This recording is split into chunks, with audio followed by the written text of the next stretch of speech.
أعوذ بالله من الشيطان الرجيم.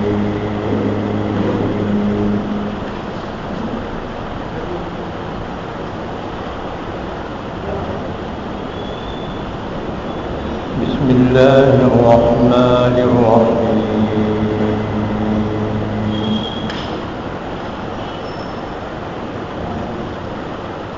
ألم تر إلى الذين أوتوا نصيبا من الكتاب يؤمنون بالجبت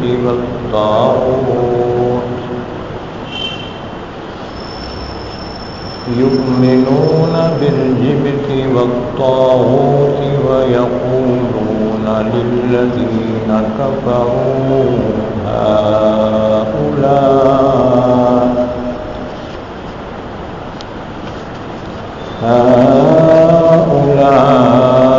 أهدى من الذين آمنوا سبيلا.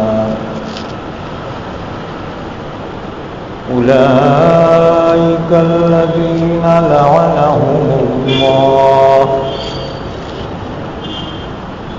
ومن يلعن الله فلن تجد له نصيرا. أم لهم نصيب من الملك فإذا لا يؤتون الناس نقيرا.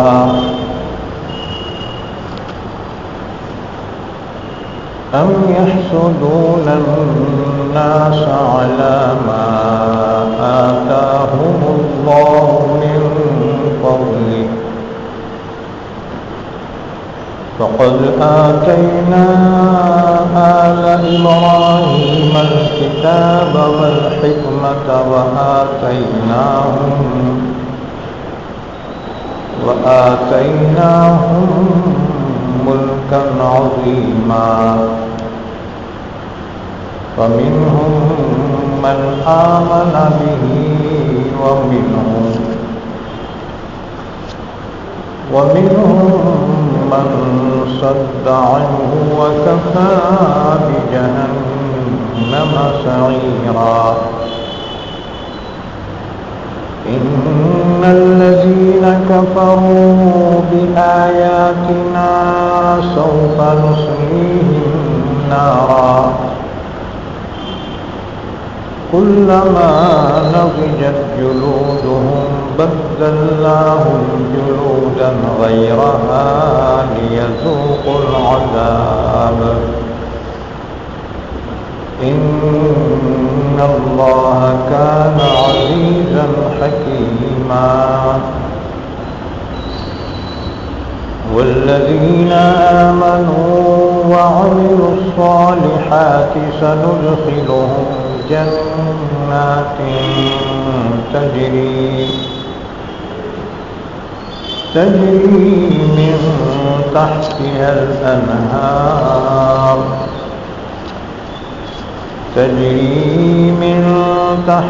الأنهار خالدين فيها أبدا لهم فيها أزواج مطهرة وندخلهم ظلا ظليلا. إن الله يأمركم أن تؤدوا الأمانات إلى أهلها وإذا حكمتم بين الناس أن تحكموا بالعدل إن الله نعما يعظكم به إن الله كان سميعا بصيرا.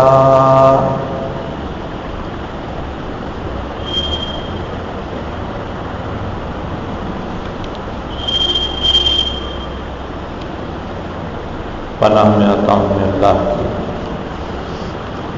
شیطان مردود سے. شروع کرتا ہوں میں اللہ کے نام سے جو بڑا مہربان نہایت رحم کرنے والا ہے۔ الم تر الی الذین اوتوا نصیبا من الکتاب، اے نبی صلی اللہ علیہ وسلم، کیا آپ نے نہیں دیکھا ان لوگوں کو جن کو کتاب کا کچھ حصہ دیا گیا ہے کہ وہ مانتے ہیں بتوں کو اور شیطان کو، اور کہتے ہیں کافروں سے کہ یہ لوگ زیادہ راہ راست پر ہیں مسلمانوں سے۔ یہ وہی ہیں جن پر لعنت کی ہے اللہ نے، اور جس پر لعنت کرے اللہ تو ہرگز نہیں پائے گا تو اس کے لیے کوئی مددگار۔ کیا ان کا کچھ حصہ ہے سلطنت میں؟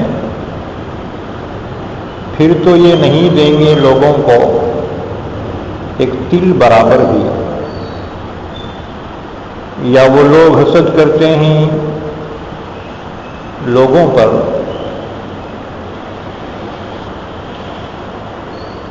اس بات میں کہ جو دیا ہے اللہ نے ان کو اپنے فضل سے، پس یقیناً ہم نے دی ہے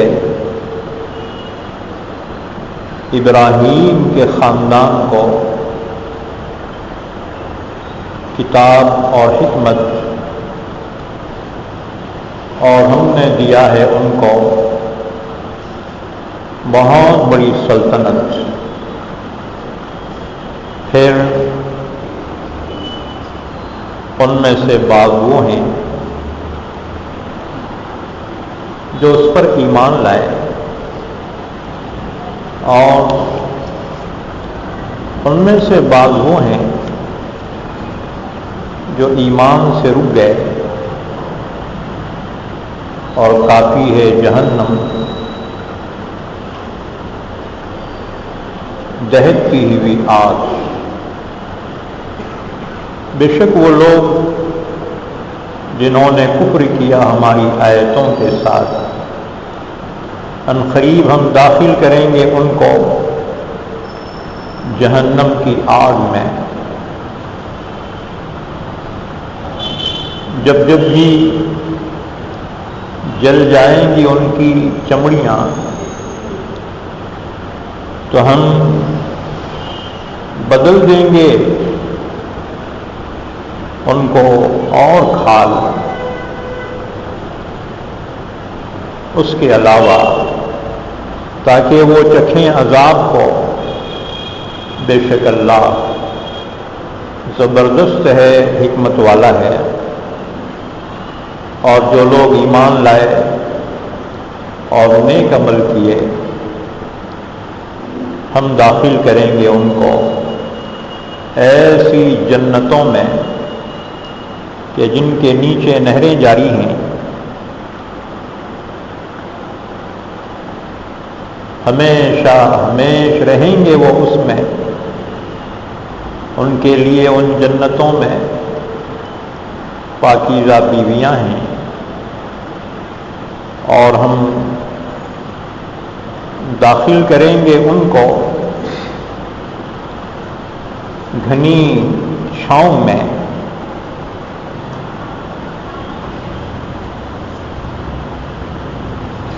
بے شک اللہ حکم دیتا ہے تم کو کہ ادا کرو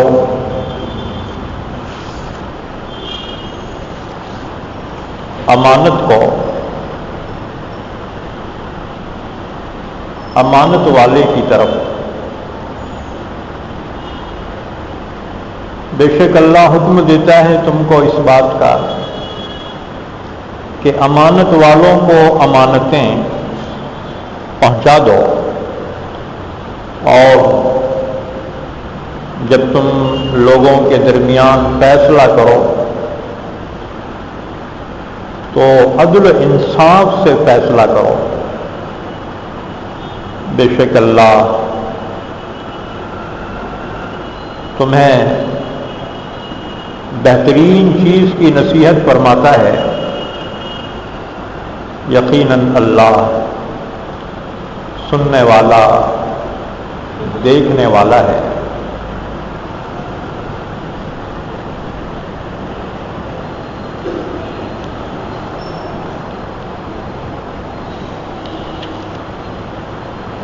الم تر الی الذین اوتوا نصیبا من الکتاب یؤمنون بالجبت والطاغوت۔ یہ سورہ نساء کی آیت نمبر 51 سے لے کر آیت نمبر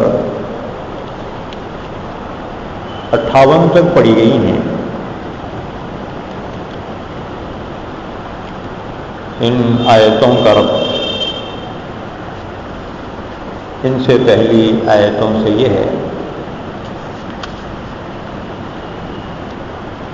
یہودیوں کی مسلسل نافرمانیوں کا ذکر پچھلی آیتوں میں کیا گیا ہے۔ اب ان آیتوں میں بھی وہی مضمون بیان کیا جا رہا ہے کہ یہودیوں کو خاص طور پر رسول اللہ صلی اللہ علیہ وسلم سے اور ایمان والوں سے انتہائی حسد تھا، لہذا اسلام دشمنی میں انہوں نے حد کر دی کہ مشرکین مکہ سے مدد طلب کرنے کے لیے جب پہنچے ہیں تو انہوں نے کہا کہ تم لوگ دھوکے باز قوم ہو، تمہارا کچھ بھروسہ نہیں ہے، اگر تم واقعتاً ہم سے اسلام کے خلاف محاذ بنانا چاہتے ہو تو ہمارے بتوں کو سجدہ کرو۔ تو یہودیوں نے محض اسلام دشمنی میں بتوں کو سجدہ کیا۔ اللہ نے فرمایا الم تر الی الذین اوتوا نصیبا من الکتاب یؤمنون بالجبت والطاغوت۔ آپ نے نہیں دیکھا ان لوگوں کو، یعنی ان یہودیوں کو، کہ جن کو اللہ کی کتاب تورات عطا کی گئی تھی، اہل علم تھے، علماء تھے، لیکن اسلام دشمنی میں حضور سے حسد اور عناد میں اس قدر آگے بڑھ گئے، یؤمنون بالجبت والطاغوت، کہ وہ ایمان رکھتے ہیں بتوں پر اور شیطان پر، یعنی بت پرستی پر تک آمادہ ہو گئے۔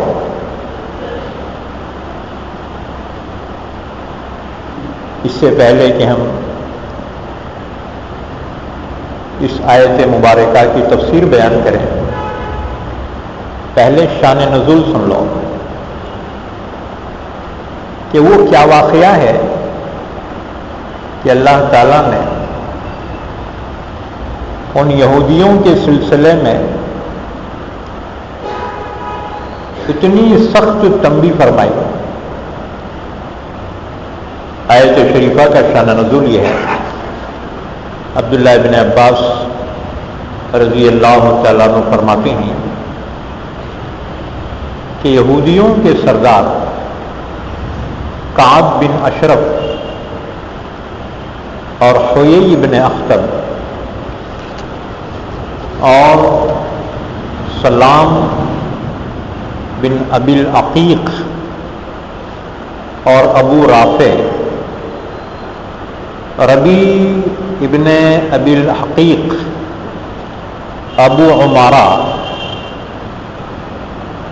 اور حودہ بن قیس یہ سب بنی نذیر قبیلے کے تھے، یہودی مدینے کے. یہ یہودی جنگ احد کے بعد، جس میں مسلمانوں کو عارضی شکست ہوئی تھی، جنگ احد کے بعد یہودیوں کا ایک وفد مکہ مکرمہ گیا مشرکین مکہ سے ملاقات کے لیے.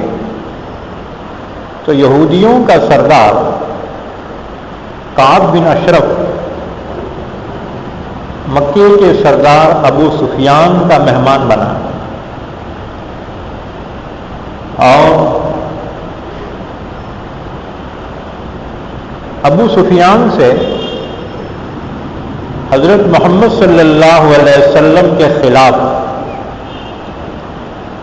ان کے ساتھ تعاون کرنے کا وعدہ کیا کہ ہم تمہارا ساتھ دیں گے، محمد صلی اللہ علیہ وسلم کے خلاف جنگ میں ہم تمہارا ساتھ دیں گے.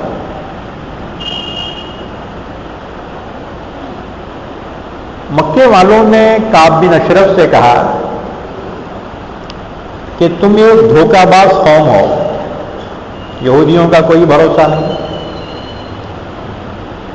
اگر تم واقعی اپنے قول میں سچے ہو تو ہمارے ان دو بتوں کو سجدہ کرو، جبت اور طاغوت. یہ دو بتوں کو تم سجدہ کرو تو ہم سمجھیں گے کہ واقعتاً تم ہم سے دوستی کرنا چاہتے ہو اور اسلام کے خلاف لڑنا چاہتے ہو. چنانچہ کعب بن اشرف نے مکے کے کفار قریش کو مطمئن کرنے کے لیے ان بتوں کے سامنے سجدہ کیا. حالانکہ یہ جس مذہب کا ماننے والا تھا اس میں شرک کی اجازت نہیں ہے. دین یہود اللہ ہی کی عبادت کا حکم دیتا ہے، لیکن محض عداوت کی وجہ سے قریش مکہ کو مطمئن کرنے کے لیے اس نے ان بتوں کو سجدہ کیا. اس کے بعد کعب بن اشرف یہودی نے قریش مکہ سے کہا کہ 30 آدمی تم میں سے اور 30 آدمی ہم میں سے سامنے آ جائیں تاکہ رب کعبہ کے سامنے اس بات کا عہد کریں کہ ہم سب مل کر محمد کے خلاف جنگ کریں گے صلی اللہ علیہ وسلم.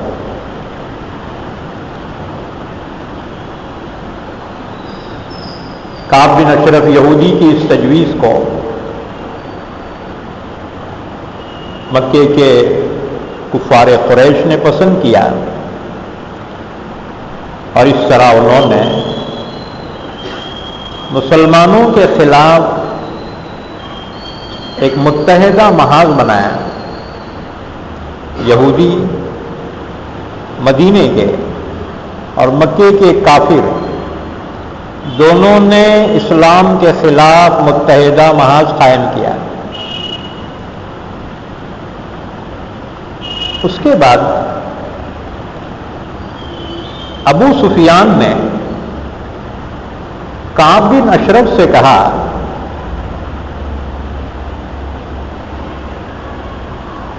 کہ تم لوگ عالم ہو، تمہارے پاس اللہ کی کتاب تورات ہے، لیکن ہم لوگ جاہل ہیں، اس لیے آپ ہمارے متعلق یہ بتائیں کہ ہم حق پر ہیں یا محمد حق پہ ہیں صلی اللہ علیہ وسلم۔ کعب بن اشرف نے پوچھا کہ تمہارا دین کیا ہے؟ ابو سفیان نے کہا کہ ہم حج کے لیے اپنے اونٹوں کو ذبح کرتے ہیں، یعنی جو حاجی آتے ہیں ہم ان کو کھانا کھلاتے ہیں اور اونٹنیوں کا دودھ پلاتے ہیں اللہ کے گھر آنے والے مہمانوں کو، مہمانوں کی ضیافت کرتے ہیں، اپنے خیش اقارب کے تعلقات کو قائم رکھتے ہیں، اور بیت اللہ کا طواف کرتے ہیں، عمرہ کرتے ہیں۔ یہ تو ہمارا مذہب ہے۔ اس کے برخلاف محمد صلی اللہ علیہ وسلم، انہوں نے آبائی دین کو چھوڑ رکھا ہے، وہ اپنوں سے علیحدہ ہو چکے ہیں، اور انہوں نے ہمارے قدیم دین کے خلاف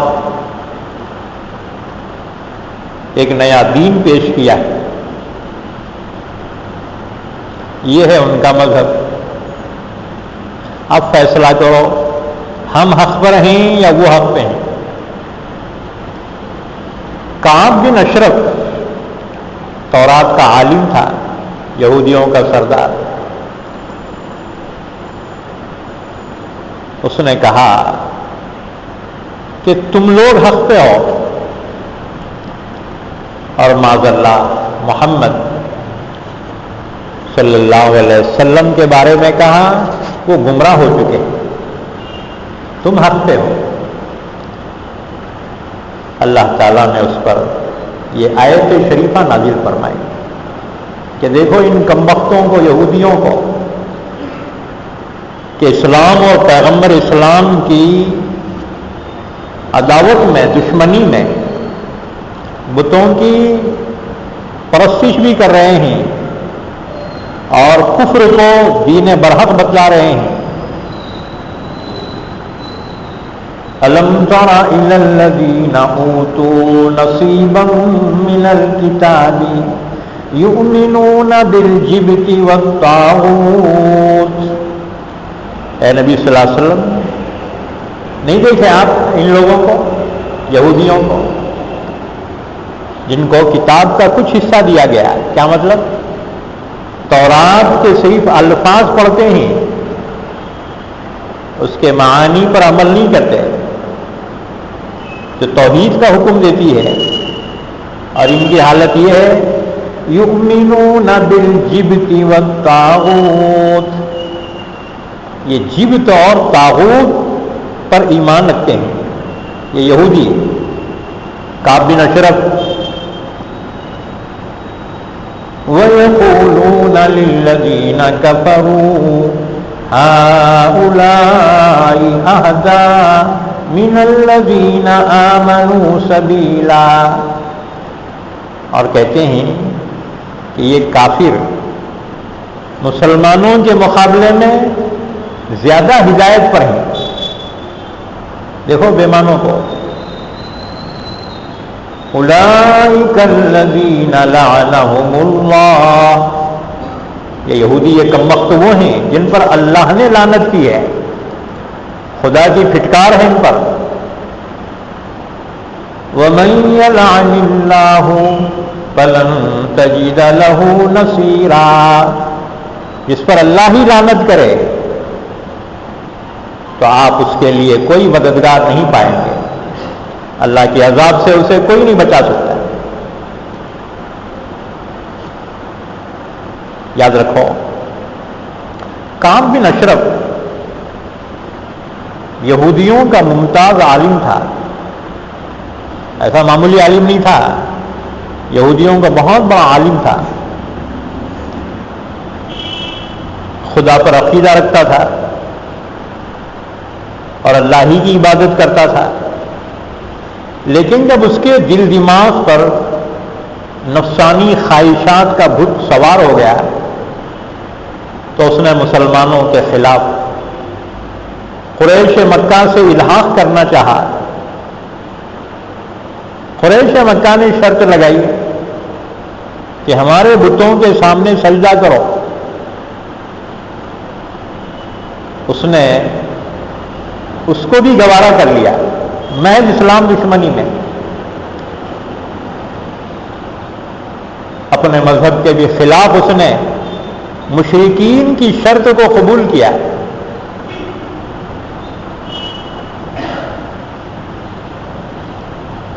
یہ ہے مفاد. اپنے مفاد کے خاطر اسلام دشمنی کے لیے اس نے بتوں کو بھی سجدہ کر لیا. اس قدر اپنے آپ کو ذلت میں ڈال دیا. اللہ نے اس کی مذمت بیان کی. اسی طرح قرآن میں اور ایک واقعہ اللہ نے بیان کیا ایک عالم کا. بہت بڑا عالم تھا، درویش تھا، اللہ والا تھا، لیکن نفسانی خواہشات کے مقابلے میں اس نے پیغمبر کے خلاف بددعا کرنا چاہا. اللہ نے اس سے علم فضل چھین لیا اور اس کی زبان کھینچ لی گئی. اور اللہ نے فرمایا فَمَثَلُهُ كَمَثَلِ الْكَلْبِ، اس کی مثال کتے کی مثال ہے. کون تھا وہ؟ وہ تھا بلعام بن باعورہ.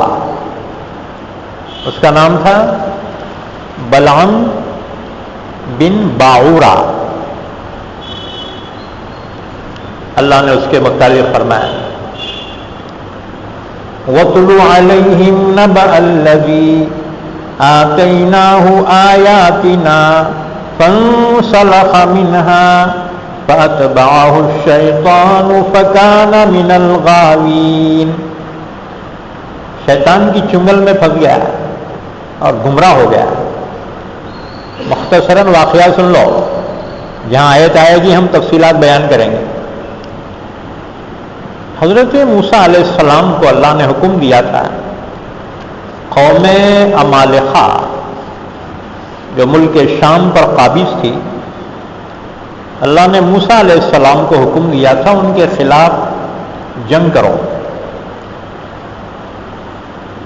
موسیٰ علیہ السلام مصر سے نکل کر اپنی قوم کے ساتھ آئے تھے. ملک شام کی سرحد پہ پڑاؤ ڈالے ہوئے ہیں. 6 لاکھ سے زیادہ بنی اسرائیل آپ کے ساتھ ہیں. قوم عمالقہ کو جب پتہ چلا کہ اللہ کے نبی موسیٰ اپنی قوم کے ساتھ ہم پر حملہ ور ہیں اور نبی کے مقابلے میں کوئی کامیاب نہیں ہو سکتا، کیونکہ نبی کے ساتھ اللہ کی مدد ہوتی. کیا کرنا؟ تو قوم عمالقہ کے بڑے لوگ بلعام بن باعورہ کے پاس پہنچے. یہ مستجاب الدعا تھا، یعنی جو دعا مانگے اللہ قبول کرتا تھا، اس کی دعا رد نہیں ہوتی تھی. اسے بولیں گے مستجاب الدعا. تو یہ مستجاب الدعا تھا، بڑا اللہ والا تھا، بڑا عالم تھا. تو قوم عمالقہ نے درخواست کی، حضرت تم جانتے ہیں موسیٰ بنی اسرائیل کے ساتھ ہم پر حملہ آور ہیں، لہذا آپ موسیٰ اور بنی اسرائیل کے خلاف بد دعا کر دو تاکہ وہ کامیاب نہ ہو سکے. بلعام بن باعورہ نے کہا کہ یہ کیسے ہو سکتا ہے کہ اللہ کے نبی کے خلاف میں بد دعا کیسے کر سکتا ہوں؟ اللہ میری پکڑ فرمائے گا. قوم نے کہا نہیں جی، آپ کو کیسا بھی ہمارے واسطے آپ بد دعا کرو موسیٰ کے خلاف. اس نے انکار کیا. قوم نے ہدیے، تحفے، سونا چاندی زیورات لا کر خدمت میں پیش کی. حضرت یہ ہماری طرف سے ہدیہ قبول کر لو، اور کیسا بھی موسیٰ اور بنی اسرائیل کے خلاف بد دعا کرو. اب ہدیے کا لالچ،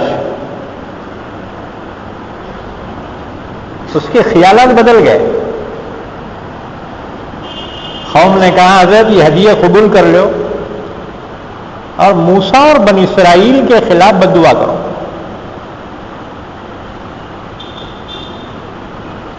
ہدیے کو دیکھ کر تیار ہو گیا.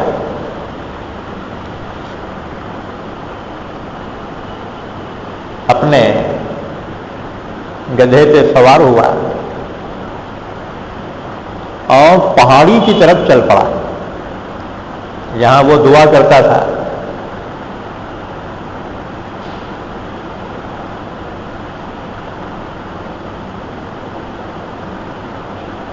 چلتے چلتے اس کا گدھا رک گیا. اس نے چھڑی سے مارنا شروع کیا، وہ رک گیا. قوم کے کچھ لوگ بھی ساتھ ہیں اور اس کو آگے بڑھانا چاہا. اس نے پلٹ کے کہا کہ مجھے کیوں مار رہے ہو؟ نہیں دیکھتے کہ آگے فرشتے مجھے بڑھنے سے روک رہے ہیں؟ بہرحال وہ سواری سے نیچے اترا، پیدل چلا. قوم ساتھ میں ہے. آخر دعا کے لیے ہاتھ اٹھائے. کرنا چاہتا تھا قوم عمالقہ کے لیے دعا اور موسیٰ اور بنی اسرائیل کے لیے بد دعا، لیکن اس کی زبان سے جو نکلا اس کے خلاف کہ یا اللہ قوم عمالقہ پر عذاب نازل کر اور موسیٰ اور اس کی قوم کو کامیابی عطا فرما. لوگ بولے ارے حضرت کیسی دعا کر رہی ہے ہمارے خلاف؟ اس نے کہا میں کیا کروں، میری زبان سے یہی کہلوایا جا رہا ہے. 2-3 مرتبہ کوشش کی اس نے موسیٰ اور بنی اسرائیل کے خلاف بد دعا کرنے کی، لیکن نہ چاہتے ہوئے بھی الفاظ ایسے نکل جاتے زبان سے کہ موسیٰ اور بنی اسرائیل کے لیے دعا اور قوم عمالقہ کے لیے بد دعا کے جملے نکل جاتے ہیں. قوم نے کہا حضرت یہ کیا کر رہے آپ، ہمارے واسطے بد دعا؟ کہنے لگا کہ میں مجبور ہوں، مجھ سے تو یہی کہلوایا جا رہا ہے. آخر اللہ کا عذاب آیا اور اس کی زبان کھینچ لی گئی. اس کی زبان کھینچ لی گئی تو زبان لٹک کے اس کے سینے پہ آ گئی. جیسے کتا جب ہانپتا ہے اس کی زبان نیچے لٹک جاتی ہے. اللہ نے فرمایا وَاتْلُ عَلَيْهِمْ نَبَأَ الَّذِي آتَيْنَاهُ آيَاتِنَا فَانسَلَخَ مِنْهَا فَأَتْبَعَهُ الشَّيْطَانُ فَكَانَ مِنَ الْغَاوِينَ. گمراہ ہو گیا. اللہ کا عذاب آیا, اس کی زبان کھینچ لی گئی, زبان لٹک کے سینے پہ آ گئی, ہانپ رہا ہے. اللہ نے فرمایا فَمَثَلُهُ كَمَثَلِ الْكَلْبِ, اس لالچی عالم کی مثال کتے کی طرح ہے. إِن تَحْمِلْ عَلَيْهِ يَلْهَثْ أَوْ تَتْرُكْهُ يَلْهَثْ, کتے پہ بوجھ لا دے تو بھی ہانپتا ہے اور نہیں لا دے تو بھی ہانپتا ہے. تو گویا کعب بن اشرف یہودیوں کا سب سے بڑا عالم محض اسلام کی دشمنی میں آ کر اس نے کافروں کے ساتھ متحدہ محاذ بنایا. جب مشرکین نے کہا تمہارا بھروسہ نہیں یہودیوں کا, ہمارے بتوں کے سامنے سجدہ کرو, اس کم بخت نے بتوں کے سامنے بھی سجدہ کر لیا لالچ میں آ کر. ہمارے بھی بعض لیڈراں رہتے, اللہ ان کو ہدایت عطا فرمائے, دنیا کی لالچ میں آ کر کہاں پھوڑو بولے وہاں نعرے نہ پھوڑ رہے, کہاں ہار ڈالو بولے وہاں ڈال رہے. حالانکہ مسلمان ہیں, عمل سے کفر کر رہا ہے. ٹھیک ہے دل میں کفر نہیں ہے لیکن عمل میں کفر ہے. یہ سب کافرانہ اعمال ہے, مشرکانہ اعمال.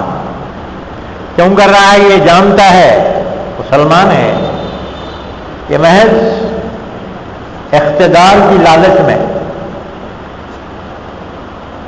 یاد رکھو ایک ایمان والے کے لیے اس سے بڑھ کر ذلت اور کیا ہوگی کہ اللہ نے ہدایت سے نوازا اور پھر بھی یہ کفر کی طرف لوٹ رہا ہے. اللہ ہماری حفاظت فرمائے.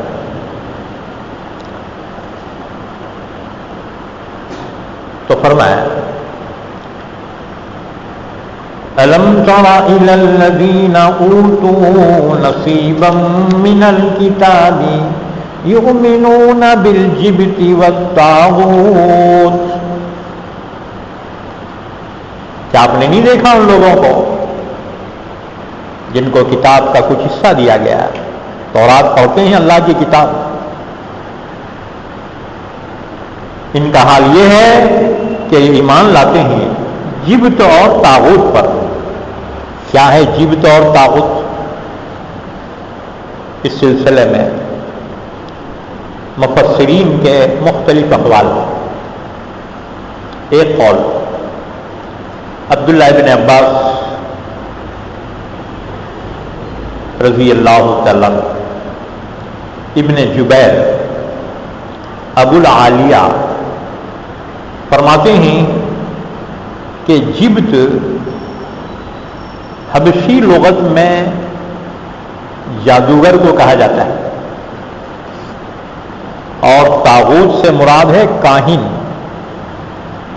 پہلے بتوں کے مجاور ہوتے تھے, غیب کی خبریں بتاتے تھے, منتر پڑھا کرتے تھے, ان کو کاہن کہا جاتا تھا. تو جبت سے مراد ساحر اور طاغوت سے مراد ہے کاہن.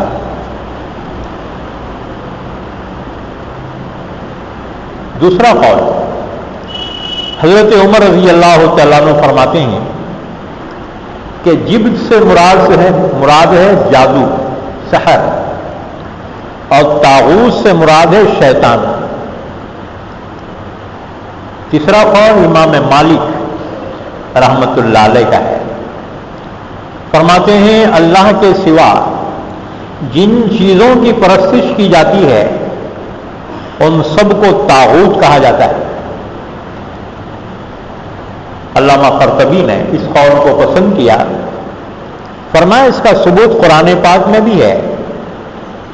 اللہ نے فرمایا ان اعبدوا اللہ واجتنبوا الطاغوت، اللہ کی عبادت کرو اور طاغوت سے پرہیز کرو، یعنی بت پرستی سے اپنے آپ کو بچاؤ۔ بہرحال اور ایک قول یہ ہے کہ جبت سے مراد ہے بت اور طاغوت سے مراد ہے شیطان۔ بعض مفسرین فرماتے ہیں کہ ہر بت کے پاس ایک شیطان بیٹھا ہوا رہتا ہے اور بس اوقات وہ بت کے پیچھے سے بولتا ہے تو مشرکین کو کنفیوژن ہوتا ہے، وہ سمجھتے ہیں کہ ہمارا معبود بول رہا ہے، حالانکہ بول رہا ہوتا ہے شیطان۔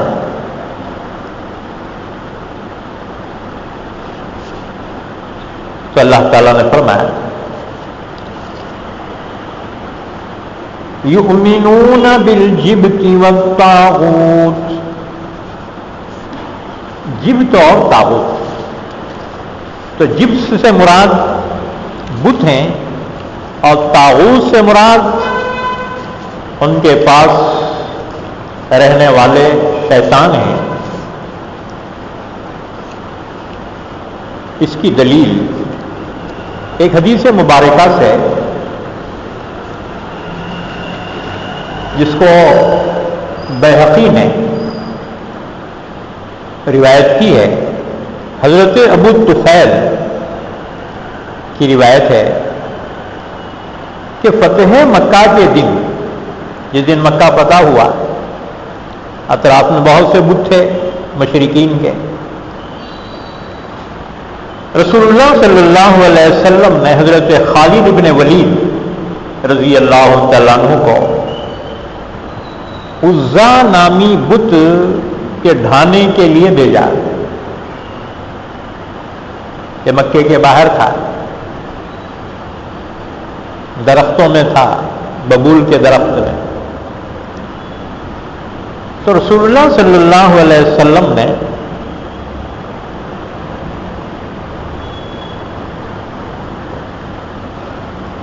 خالد بن ولید رضی اللہ تعالیٰ عنہ کو عزا کے ڈھانے کا حکم دے کر بھیجا۔ چنانچہ خالد بن ولید گئے اور ببول کے درخت کو کاٹ دیا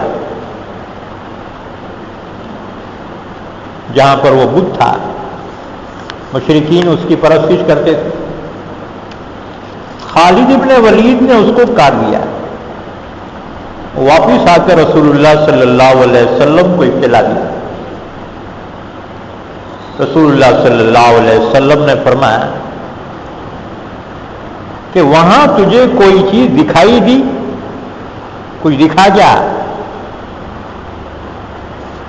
خالد بن ولید نے کہا رسول اللہ کچھ دکھا تو نہیں؟ اللہ کے نبی نے فرمایا تو پھر تو نے عزا کو نہیں ڈھایا، عزا کو نہیں ڈھایا تو نے۔ خالد بن ولید دوبارہ واپس گئے، عزا کے پجاریوں نے دیکھا کہ خالد پھر آیا ہے، تو وہ لوگ پہاڑ پہ چلے گئے اور بھاگتے ہوئے کہتے جا رہے تھے عزا اس کو پٹ کر دے، یعنی اس کو اندھا کر دے.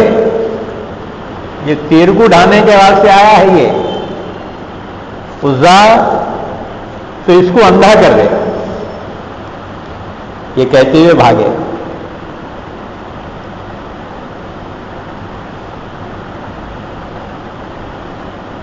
اگر تو نے اس کو اندھا نہیں کیا تو پھر تو ذلت کے ساتھ مر جا.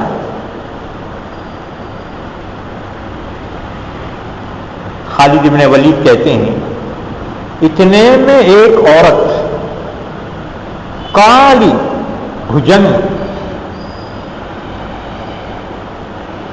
باہر نکلی، بال بکھرے ہوئے تھے،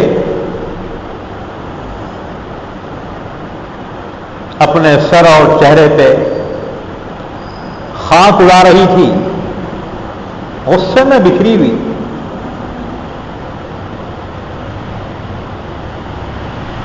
خالد بن ولید یہ کہتے ہوئے تلوار سنتے کہ عزا اب میں تیرا منکر ہوں، اب تیرے کو نہیں مانتا، میں تیرے پاکی کا اقرار نہیں کر سکتا، اور میں دیکھ چکا کہ اللہ نے تجھے ذلیل کر دیا ہے. پھر تلوار سے جو مارا ہے اس کے 2 ٹکڑے ہی کر دیے. واپس آئے، رسول اللہ صلی اللہ علیہ وسلم کو اس واقعے کی اطلاع دی. رسول اللہ صلی اللہ علیہ وسلم فرمایا ہاں وہی عزا تھی، اب ہمیشہ کے لیے تمہارے ملک میں اپنی پرستش کیے جانے سے وہ نا امید ہوگی، اب عرب میں کوئی بت پرستی نہیں ہوگی.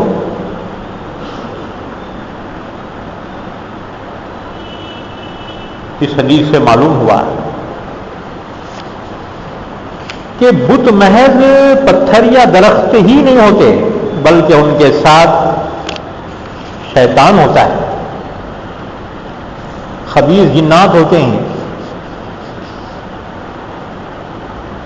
تو جبت سے مراد بت ہے اور طاغوت سے مراد وہ شیطان ہے. تو یہ یہودی عالموں نے محض اسلام کی دشمنی میں آ کر مشرکین کو مطمئن کرنے کے لیے ان بتوں کے سامنے سجدہ کیا. اللہ نے ان کی مذمت کی. جب مشرکین مکہ نے پوچھا کہ بتاؤ ہم راہ راست پر ہیں کہ یا محمد صلی اللہ علیہ وسلم، تو یہ اسلام کی دشمنی میں کہنے لگا وَيَقُولُونَ لِلَّذِينَ كَفَرُوا هَؤُلَاءِ أَهْدَىٰ مِنَ الَّذِينَ آمَنُوا سَبِيلًا. کہنے لگا کہ یہ کافر یعنی تم لوگ وہ مسلمانوں سے زیادہ سیدھے راستے پہ ہیں. اللہ نے فرمایا دیکھو کم بختوں کو، اسلام دشمنی میں ان کی عقل بھی ماری گئی ہے، حق ناحق کی پہچان بھی نہیں رہی. اولئک الذین لعنہم اللہ، یہ وہ لوگ ہیں جن پر اللہ نے لعنت کی ہے. وَمَن يَلْعَنِ اللَّهُ فَلَن تَجِدَ لَهُ نَصِيرًا، جس پر اللہ لعنت کرے تو ہرگز اس کے لیے کوئی مددگار نہیں پائے گا. اللہ کے عذاب سے کوئی اسے بچا نہیں سکتا. لعنت کسے کہتے ہیں اور کن لوگوں پر لعنت ہے اللہ اس کے رسول کی، اس کی تھوڑی تفصیلات سن لو. لعنت کے معنی آتے ہیں اللہ کی رحمت سے دوری. اللہ جس پر لعنت کرے تو اپنی رحمت سے اس کو محروم کر دیتا ہے، اس پر اللہ رحم نہیں کرتا. اللہ کی رحمت سے دوری کو لعنت کہتے ہیں. اس کے بعد سنو اس سلسلے میں کچھ احادیث مبارکہ. حدیث نمبر 1 مسلم شریف کی حدیث ہے. رسول اللہ صلی اللہ علیہ وسلم نے لعنت فرمائی سود دینے والے پر اور سود کھانے والے پر، اس کے لکھنے والے پر اور اس کی گواہی دینے والے پر، سب پر لعنت کی اللہ کے رسول نے. اور یہ سب لوگ گناہ میں برابر ہیں. اب سود بولے تو کیا؟ ہمارے زمانے میں انٹرسٹ، اب انٹرسٹ کو تو گناہ ہی نہیں سمجھ رہے. ہاں جی، زیادہ پیسہ ہے کہاں رکھو؟ بینک میں رکھو. اوپر کا جو ملتے رہتا ہے نا، خرچہ پانی چلتے رہتا ہے، اصل مدل کو مدل رہتا ہے. حرام ہے حرام. ہاں، جو ٹیکس ظالمانہ ٹیکس ہیں اس میں وہ خرچ کر سکتے ہیں، لیکن اپنی ضرورت یا حلال چیزوں میں اس کا خرچ کرنا درست نہیں ہے. بینک کا انٹرسٹ جو ملتا ہے اپنے استعمال میں نہ لائے. سود ہے وہ، حرام. اسی سے معلوم ہے حدیث پاک سے کہ بینک کی نوکری کرنا مسلمان کے لیے جائز نہیں ہے. حدیث سنو ایک مرتبہ، مسلم شریف کی حدیث ہے. رسول اللہ صلی اللہ علیہ وسلم نے سود دینے والے، سود کھانے والے، اس کے لکھنے والے، نہیں جی ہم کھا رہے نہیں، ہم صرف وہاں پہ آفیشیل کام رہتا ہمارا. اللہ کے نبی نے فرمایا اس کے لکھنے والے، اس کی گواہی دینے والے، سب پر لعنت ہے اور وہ سب گناہ میں برابر ہیں. یہ حدیث مسلم شریف کی ہے. تم بولیں گے اب پیسے رکھنے کا تو کہاں رکھنا؟ رکھنا درست ہے، لیکن جتنے رکھے تھے اتنے ہی واپس لینا. باقی جو اوپر آئے اپنے خرچے میں نہیں لانا. کسی غریب کو بغیر ثواب کی نیت سے دے دینا. حدیث نمبر 2 رسول اللہ صلی اللہ علیہ وسلم نے فرمایا ملعون من عمل عمل قوم لوط، جس نے بدفعلی کی قوم لوط کی طرح سے، اس پر اللہ کی لعنت ہے. یہ حدیث مشکات شریف کی ہے. اس کے بعد پھر آپ نے فرمایا اللہ چور پر لعنت بھیجتا ہے. جو چوری کرتا ہے نا، اللہ چور پر لعنت بھیجتا ہے جو انڈے اور رسی جیسے حقیر چیز کی چوری تک سے گریز نہیں کرتا، لیکن اس کی پاداش میں اس کا ہاتھ کاٹ دیا جاتا ہے. یعنی معمولی چیز کی چوری بھی کر لے اور اس کی سزا مل گئی. اللہ کی لعنت ہے ایسے چور پر. یہ حدیث بخاری اور مسلم دونوں میں بیان کی گئی. حدیث نمبر 3 رسول اللہ صلی اللہ علیہ وسلم نے ارشاد فرمایا اللہ کی لعنت ہے سود کھانے والے پر اور کھلانے والے پر. سود لے رہے نہیں، دے رہے. بڑے کاروبار کرنا ہے تو سودی پیسہ لیتے ہیں اور سود بھرتے بیٹھتے ہیں. اللہ کے نبی نے فرمایا اس پہ لعنت ہے. اور ان عورتوں پر جو اپنے جسم کو گوندنے والی ہیں. یا مسلموں میں تو نہیں رہا، اوروں میں ہے. نامہ لکھ لیتے ہاتھوں پہ، جسم پہ نشانہ بنا لیتے. ٹھوڈی پر، پیشانی پر یا ہاتھوں پر، اللہ کے نبی نے فرمایا کہ اللہ کی لعنت ہے ان عورتوں پر جو اپنے جسم کو گوندنے والی ہیں یا گدوانے والی ہیں، اور ایسی ہی اللہ کی لعنت ہے تصویر کھینچنے والوں پر۔ یہ حدیث بخاری شریف کی ہے۔ حدیث نمبر 4، رسول اللہ صلی اللہ علیہ وسلم نے فرمایا کہ اللہ لعنت بھیجتا ہے شراب پر اور اس کے پینے والے پر، پلانے والے پر، اس کے بیچنے والے پر، خریدنے والے پر، اس کے نچوڑنے والے پر، اس کے اٹھانے والے پر اور اس کے منگوانے والے پر، سب پر اللہ لعنت بھیجتا ہے۔ یہ حدیث ابو داؤد اور ابن ماجہ میں بیان کی گئی۔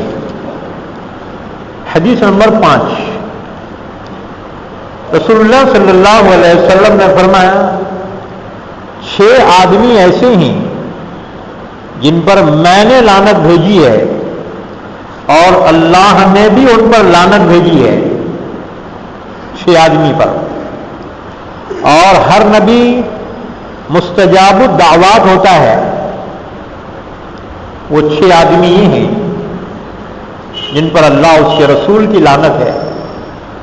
نمبر 1، اللہ کی کتاب میں زیادتی کرنے والا، اپنی طرف سے اللہ کی کتاب میں زیادتی کرنے والا۔ نمبر 2، وہ شخص جو ظلماً اقتدار حاصل کرنے والا، وہ اس آدمی کو عزت دے جس کو اللہ نے ذلیل کیا، اور جس کو اللہ نے عزت دی ہے اس کو ذلیل کرے، اس پر اللہ کی اس کے رسول کی لعنت ہے۔ نمبر 3، اللہ کی تقدیر کو جھٹلانے والا، تقدیر کا انکار کرنے والا، اس پر اللہ اس کے رسول کی لعنت ہے۔ نمبر 4، اللہ کی حرام کردہ چیز کو حلال سمجھنے والا۔ نمبر 5، حضور فرماتے ہیں میری اولاد میں وہ آدمی جو محرمات کو حلال کرنے والا ہو، اس پر اللہ اس کے رسول کی لعنت ہے۔ نمبر 6، میری سنت کو چھوڑنے والا، اس پر اللہ اس کے رسول کی لعنت ہے۔ عمل کریں گے سنتوں پہ انشاءاللہ، کوشش کرو، ہاں جی کوشش کرو، دعا کرو، نیت کرو، اللہ آج نہیں تو کل توفیق دیں گا، ہاں جی رکاوٹیں دور ہو جائیں۔ یہ روایت بیہقی نے دلائل الکبریٰ میں بیان کی، مشکات شریف میں بھی یہ روایت موجود ہے۔ حدیث نمبر 6، رسول اللہ صلی اللہ علیہ وسلم نے فرمایا لعن اللہ الناظر والمنظور الیہ، جو کوئی غیر محرم پر بری نظر ڈالے اور جس کے طرف نظر کی جائے ان پر اللہ کی لعنت ہے۔ وہ مرد جو غیر محرم عورت کو بری نظر سے دیکھے اس پر اللہ کی لعنت ہے، اور وہ عورت جو دکھانے کے لیے اپنے آپ کو بن سنور کر باہر نکلے تاکہ لوگ اس کو دیکھیں، اس پر بھی اللہ کی لعنت ہے۔ اس لیے حجاب، پردہ اور پابندی کے ساتھ ہی ضرورت کے وقت ہی اپنے گھر سے نکل سکتی ہیں، بلا ضرورت کے نہیں، اور نقاب کی پابندی کے ساتھ۔ اسی طرح سے حدیث نمبر 7، ابو ہریرہ رضی اللہ تعالیٰ عنہ کی روایت ہے، رسول اللہ صلی اللہ علیہ وسلم نے ایسے مرد پر لعنت بھیجی ہے جو عورت کا سا لباس پہنے، یعنی مرد لیڈیز ڈریس پہن رہا ہے عورتوں کے جیسا، اللہ کے نبی نے اس پر لعنت فرمائی۔ اور ایسی عورت پر لعنت فرمائی جو مرد کا سا لباس پہنے۔ اب آج کل مرداں تو عورتوں جیسے لباس نہیں پہن رہے، لیکن عورتیں مردوں کے جیسا لباس پہن رہے ہیں۔ ہاں جی، پینٹ، بشرٹ، جوتا، شوز، ایسی بالاں کی کٹنگ، مردانہ وضع اور لباس۔ اللہ کے نبی فرماتے ہیں کہ ایسوں پہ لعنت ہے، یعنی اللہ کی رحمت کے مستحق نہیں ہو سکتے یہ۔ حدیث نمبر 8، حضرت عائشہ رضی اللہ تعالیٰ عنہ کی روایت ہے۔ اس حدیث کو ابو داؤد نے بیان کیا ہے۔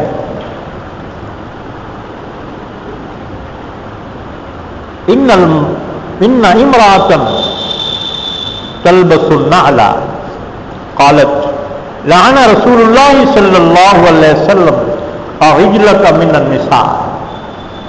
حدیث کا ترجمہ، حضرت عائشہ رضی اللہ تعالیٰ عنہ سے کسی نے پوچھا کہ ایک عورت مردانہ جوتا پہنتی ہے، کیا فرماتی ہیں آپ؟ ام المومنین حضرت عائشہ نے فرمایا، اللہ کے رسول نے ایسی عورت پر لعنت کی ہے جو مردوں کے طور طریقے اختیار کرے۔ اب بعض ماں باپ بہت لاڑکے بچے، بیٹیاں رہتے نا، ان کو بیٹوں کے جیسا لباس پہناتے، بچوں کے جیسا۔ لوگ پوچھتے بیٹا ہے کیا؟ نہیں جی بیٹی ہے۔ پھر نہیں، اچھی دکھتی بچی بیٹے کے جیسا لباس پہناتے ہیں، نہ درست نہیں ہے، یاد رکھو۔ پھر اسی طرح سے بچیاں جب پڑھ لکھ کے قابل ہو جاتی ہیں، اپنی مرضی سے لباس اختیار کر رہی ہیں، یاد رکھو اللہ نے، اس کے رسول نے لعنت بھیجی ہے۔ حدیث نمبر 9، ابن عباس رضی اللہ تعالیٰ عنہ کی روایت، فرمایا رسول اللہ صلی اللہ علیہ وسلم نے لعنت کی ہے ان مردوں پر جو عورتوں کی طرح شکل و صورت بنا کر ہجڑے بن جاتے ہیں۔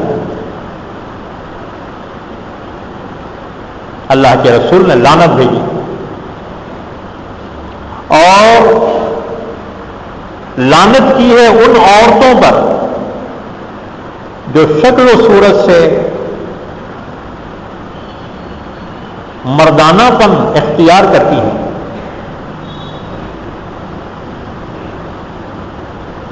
رسول اللہ صلی اللہ علیہ وسلم نے فرمایا، مرد کو اللہ نے داڑھی کے ذریعے سے زینت عطا فرمائی اور عورتوں کو سر کے بالوں کی وجہ سے زینت عطا فرمائی. اگر عورتیں اپنے بالوں کو مردوں کی طرح سے کم کر دیں، چاہے فیشن ہی کیوں نہ ہو، اللہ اس کے رسول کی لعنت اس عورت پہ ہے. کتنے بھی نمازاں پڑھو، کتنے بھی دعا کرتے بیٹھو، اللہ نے اس کے رسول نے اس پر لعنت بھیجی. یہ حدیث بخاری شریف کی ہے، اور آپ نے فرمایا ایسوں کو گھروں سے نکال دو. اور ایک حدیث نمبر 10 بخاری شریف کی حدیث ہے. حضرت عبداللہ بن مسعود رضی اللہ تعالیٰ عنہ فرماتے ہیں کہ اللہ کی لعنت ہے گودنے والیوں پر اور گدوانے والیوں پر اور ان عورتوں پر جو اپنے آبرو کے بالوں کو چنتی ہیں. یعنی یہ بھویں جو ہے نا، بھویں آنکھ کے اوپر جو ہے بھویں، تو یہ باریک بنانے کے لیے اس کو کترتی ہیں. یہ بیوٹی پارلر میں کیا رہتا ہے؟ یہ رہتا ہے. ہاں جی، تو کیا بیوٹی پارلر میں کوئی مسلمان عورت جا سکتی ہے؟ نہ، حرام ہے، اللہ کی لعنت ہے اس پہ. کیا کوئی مسلمان لڑکی عورت بیوٹی پارلر چلا سکتی ہے؟ نہ، حرام ہے. تو اللہ کے نبی نے فرمایا اللہ کی لعنت ہے اس عورت پر جو اپنے آبرو یعنی بھووں کے بالوں کو چنتی ہیں، یعنی باریک کرتی ہیں خوبصورت نظر آنے کے لیے. ہاں، کسی کے بہت زیادہ بڑھ گئے، آنکھوں پہ آ گئے، تکلیف ہو رہی ہے تو کر سکتے. اچھا، پھر فرمایا اللہ کی لعنت ہے ان عورتوں پر جو حسن کے لیے اپنے دانتوں کے درمیان کشادگی کرتی ہیں. یعنی بالوں میں تھوڑی تھوڑی جو ہے گیپ رہا نا، لائٹ، تو دانتاں ذرا خوبصورت دکھتے. ہاں،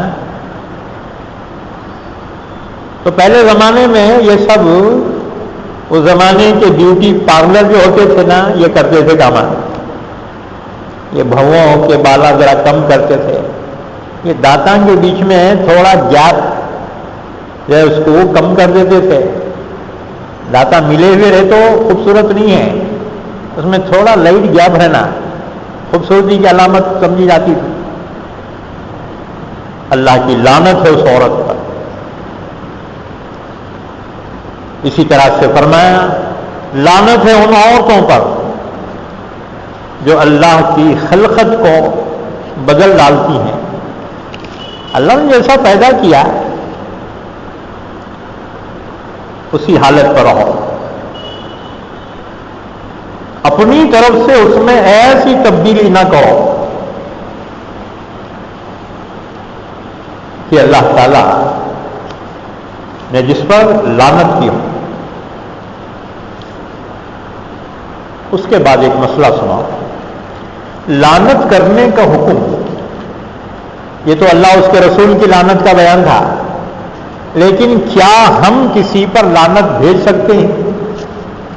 جیسے بہت سارے لوگ یزید پہ لعنت بھیجتے ہیں. کیا بھیج سکتے ہیں؟ اختیار ہے کیا؟ یاد رکھو، کسی مسلمان پر لعنت بھیجنا حرام ہے. ایمان والا ہے آخر وہ.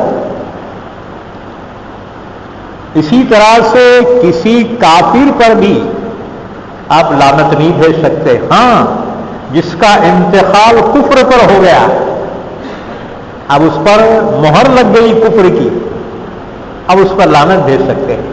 جیسے ابو جہل ہے، ابو لہب ہے، ہاں جی، کفر پہ جو مر گئے،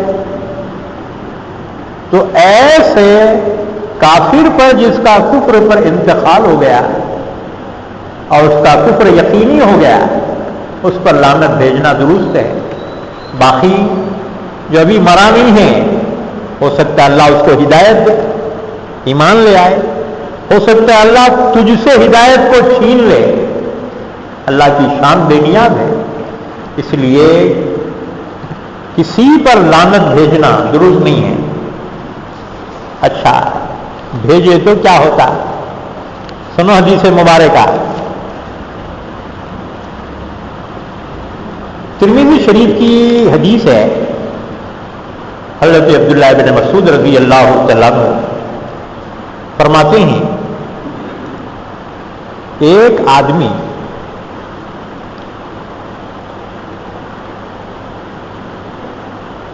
کی چادر تیز ہوا نے اڑا دی، چادر تھی، ہوا تیز آئی، اس کی چادر اڑ کے چلے گئی، اتنا ٹینشن آیا اس کو، اس نے ہوا پر لعنت بھیجی، ہوا پہ اس نے لعنت بھیجی۔ رسول اللہ صلی اللہ علیہ وسلم نے فرمایا تو اس پر لعنت نہ کر، اس لیے کہ وہ ہوا اللہ کے جانب سے مامور ہے، اللہ کا حکم ہے اس کو، لہذا اس نے جو کچھ کیا حکم خداوندی سے کیا ہے، تو اس پر لعنت مت کر۔ پھر فرمایا یاد رکھو، جو آدمی ایسی چیز پر لعنت کرے کہ جس کی وہ مستحق نہیں ہے، تو یہ لعنت کہنے والے ہی پر لوٹتی ہے۔ اور ایک حدیث مبارکہ ترمذی ہی کی روایت ہے، عبداللہ بن مسعود رضی اللہ تعالیٰ عنہ فرماتے ہیں، رسول اللہ صلی اللہ علیہ وسلم نے فرمایا لیس المؤمن بالطاعان ولا باللعان ولا البذی، ایمان والا نہ تو طعنہ باز ہوتا ہے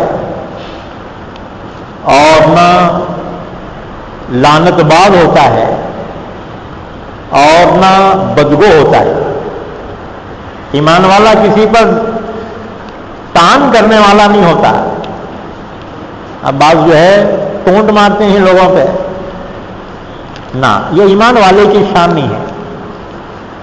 کسی پہ لعنت بھیجنا ایمان والے کی شان نہیں ہے، اور بد کلامی کرنا ایمان والے کی شان نہیں ہے۔ اللہ کے نبی نے فرمایا لیس المؤمن بالطاعان ولا باللعان ولا البذی، کہ مومن وہ نہیں جو طعنہ باز ہو، لعنت باز ہو، اور مومن بدگو نہیں ہوتا۔ اور ایک روایت حضرت ابو درداء رضی اللہ تعالیٰ عنہ کی روایت، اور یہ روایت ابو داؤد نے بیان کی ہے۔ ابو درداء رضی اللہ تعالیٰ عنہ نے فرمایا میں نے رسول اللہ صلی اللہ علیہ وسلم کو یہ فرماتے ہوئے سنا ہے کہ جب بندہ کسی چیز پر لعنت کرتا ہے تو وہ لعنت آسمان کی طرف چڑھتی ہے، جس پر آسمان کے دروازے بند کر دیے جاتے ہیں، یعنی وہ لعنت قبول نہیں کرتا آسمان۔ پھر وہ لعنت زمین کی طرف اترتی ہے تو زمین کے دروازے بند کر دیے جاتے ہیں، یعنی زمین اس کو قبول نہیں کرتی۔ پھر وہ لعنت دائیں بائیں گھومتی ہے، جب کہیں اس کو راستہ نہیں ملتا تو جس پر بھیجی گئی ہے لعنت وہ اس پر پہنچ جاتی ہے۔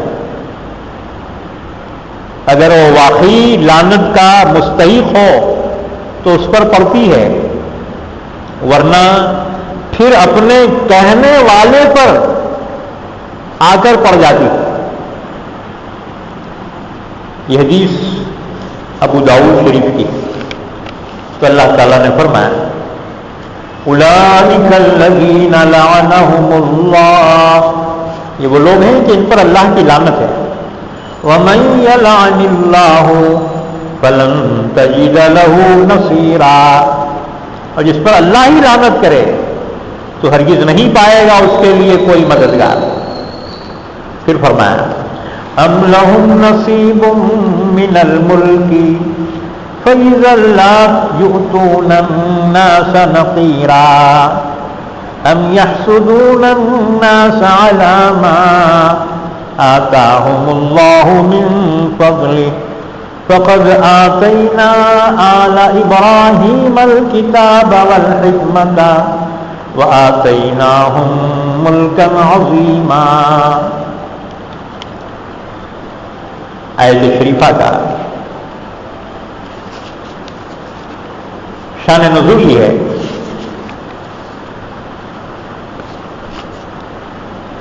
کہ یہودیوں نے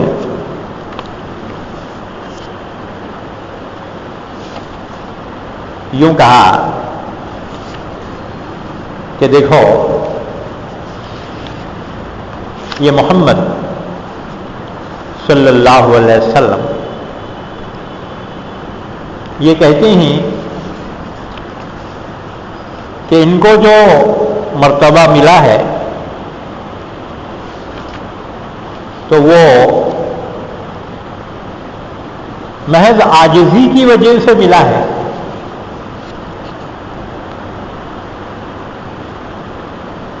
لیکن دیکھو ان کی تو 9 بیویاں ہیں، بھلا کسی کو ایسا عیش کہاں ملتا ہوگا؟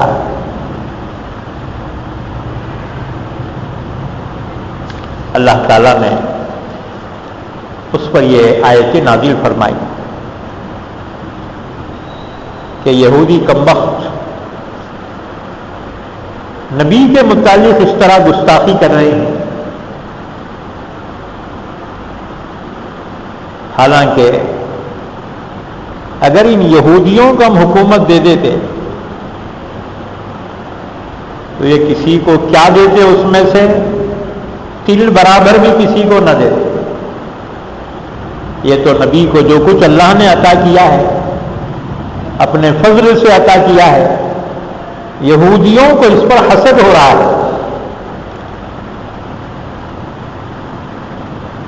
حضرت ابراہیم علیہ السلام کی اولاد میں جو پیغمبر ہوئے ہیں ان میں سے بعض وہ ہیں جو پیغمبر بھی تھے اور بادشاہ بھی تھے، یہودی اس کو جانتے ہیں، اس کے باوجود حضرت محمد صلی اللہ علیہ وسلم کی شان میں گستاخی کر رہے ہیں محض حسد کی وجہ سے۔ ابراہیم علیہ السلام کی اولاد میں سے حضرت یوسف علیہ السلام کو مصر کی حکومت اللہ نے عطا فرمائی، داؤد علیہ السلام بادشاہ تھے، سلیمان علیہ السلام کو تو پوری دنیا پر حکمرانی عطا فرمائی تھی۔ یہودیوں کو اس پہ کوئی اعتراض نہیں ہے، آج آ کے اعتراض کر رہے ہیں حضرت محمد صلی اللہ علیہ وسلم پر، یہ محض حسد کی وجہ سے کر رہے ہیں۔ رہ گئی بیویاں، اللہ نے جب تک اجازت دی حضور نکاح کرتے رہے، جب اللہ نے خود منع فرمایا اے نبی اب بس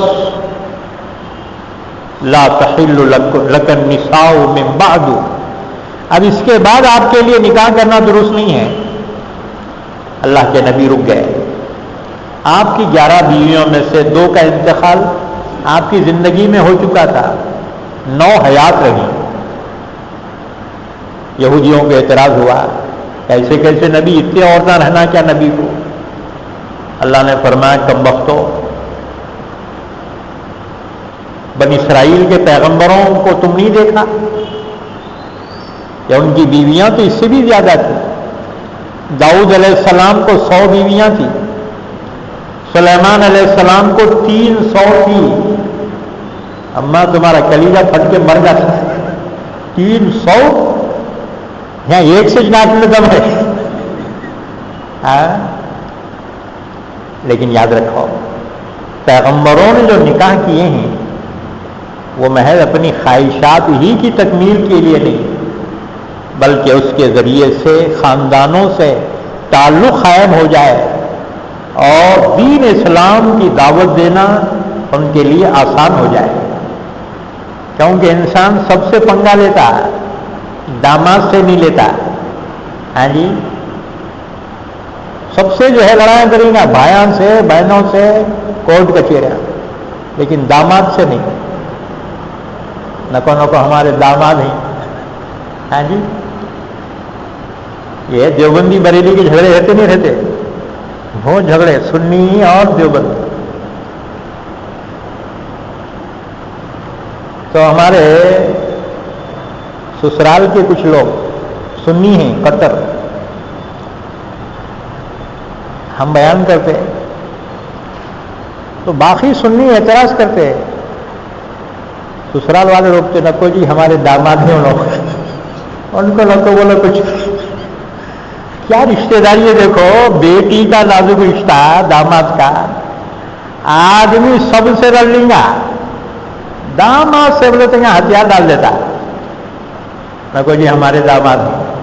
ہاں جی انبیاء کرام نے جو ایک سے زائد نکاح فرمائے مخالفت کے دور میں اللہ کے نبی نے جتنے نکاح فرمائے اس کی وجہ سے وہ خاندان ایمان میں داخل ہو گئے.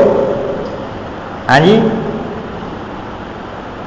تو نبیوں کا تعدد ازواج اس لیے نہیں تھا کہ محض خواہشات کی تکمیل ہو بلکہ دین کی نشر و اشاعت بھی اس کا سب سے بڑا مقصد تھا.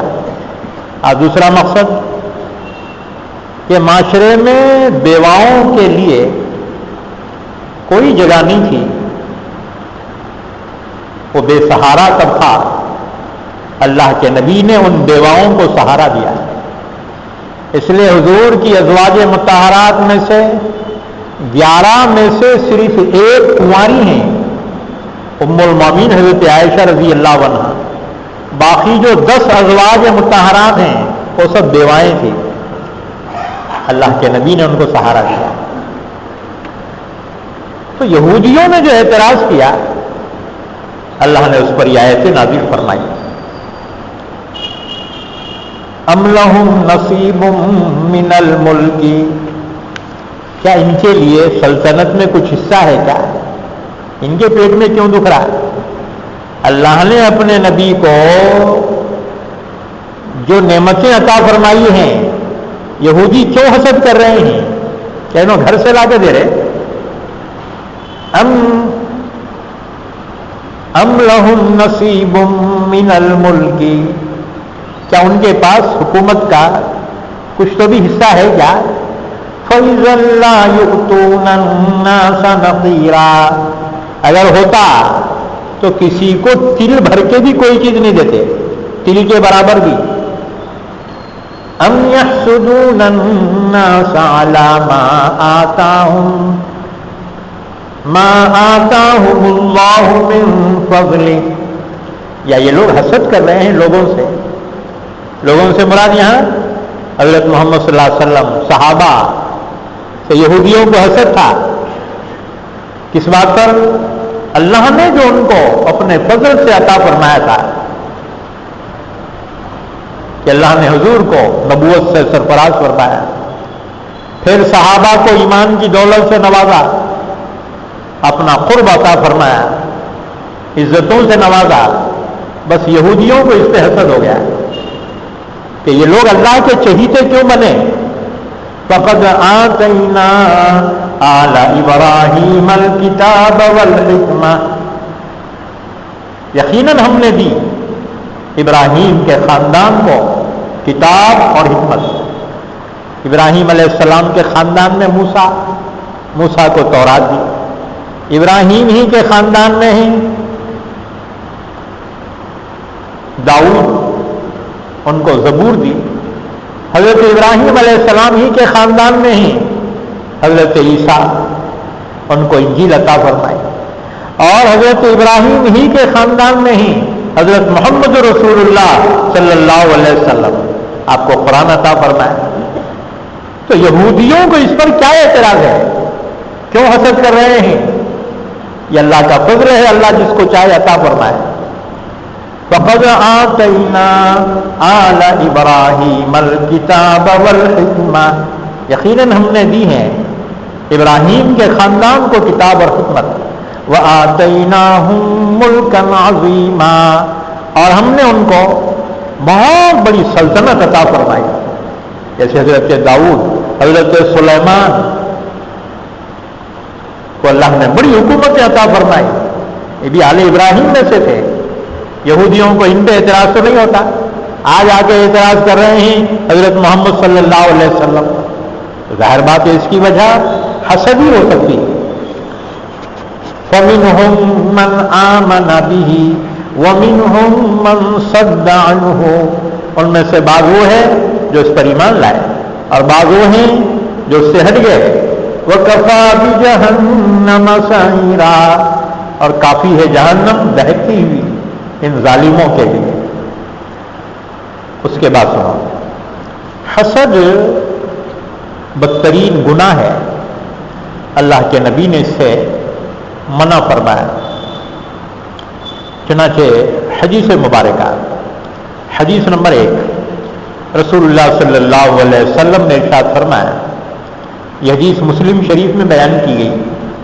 رسول اللہ صلی اللہ علیہ وسلم نے فرمایا, لا تباغضوا ولا تحاسدوا ولا تدابروا وكونوا عباد الله اخوانا ولا يحل لمسلم ان يهجر اخاه فوق ثلاث. حدیث کا ترجمہ, رسول اللہ صلی اللہ علیہ وسلم نے فرمایا, تم آپس میں بغض نہ کرو, آپس میں حسد نہ کرو, اور نہیں ایک دوسرے سے پشت پھیرو, بلکہ اللہ کے بندے اور بھائی بن کر رہو. اور جائز نہیں کسی مسلمان کے لیے کہ وہ اپنے بھائی سے 3 دن سے زیادہ ترک تعلق کرے. پھر سلام کرو, نے جواب دیتا. ترک تعلق بہت بڑا گناہ ہے. حدیث نمبر 2, رسول اللہ صلی اللہ علیہ وسلم نے فرمایا, ابو داؤد کی روایت ہے, آپ نے فرمایا, ایاکم والحسد فإن الحسد یأکل الحسنات کما تأکل النار الحطب. تم لوگ حسد سے بچو, اس لیے کہ حسد نیکیوں کو اس طرح کھا جاتا ہے جس طرح آگ لکڑی کو کھا جاتی ہے. حدیث نمبر 3, حضرت زبیر رضی اللہ تعالیٰ عنہ کی روایت ہے, فرماتی ہیں رسول اللہ صلی اللہ علیہ وسلم نے فرمایا, دب الیکم داء الامم قبلکم الحسد والبغضاء هي الحالقة لا اقول تحلق الشعر ولكن تحلق الدین. ترمذی اور مسند احمد کی روایت ہے, رسول اللہ صلی اللہ علیہ وسلم نے فرمایا, تمہاری طرف پچھلی قوموں کی بیماری چپکے چپکے چلی آ رہی ہے. پہلوں کی بیماری تمہاری طرف چپکے چپکے چلی آ رہی ہے, اور وہ بیماری حسد اور بغض ہے. ایسی خصلت ہے جو مونڈنے والی ہے. میں نہیں کہتا کہ وہ بالوں کو مونڈتی ہے, بلکہ وہ دین کو مونڈ دیتی ہے.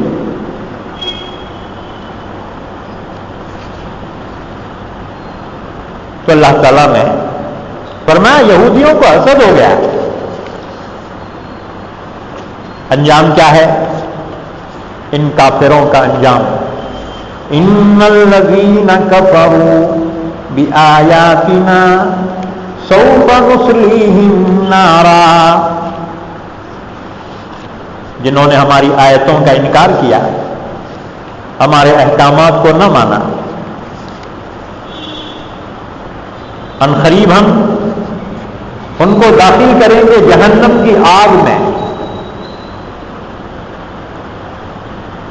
کلما نضجت جلودہم بدلناہم جلودا غیرہا لیذوقوا العذاب.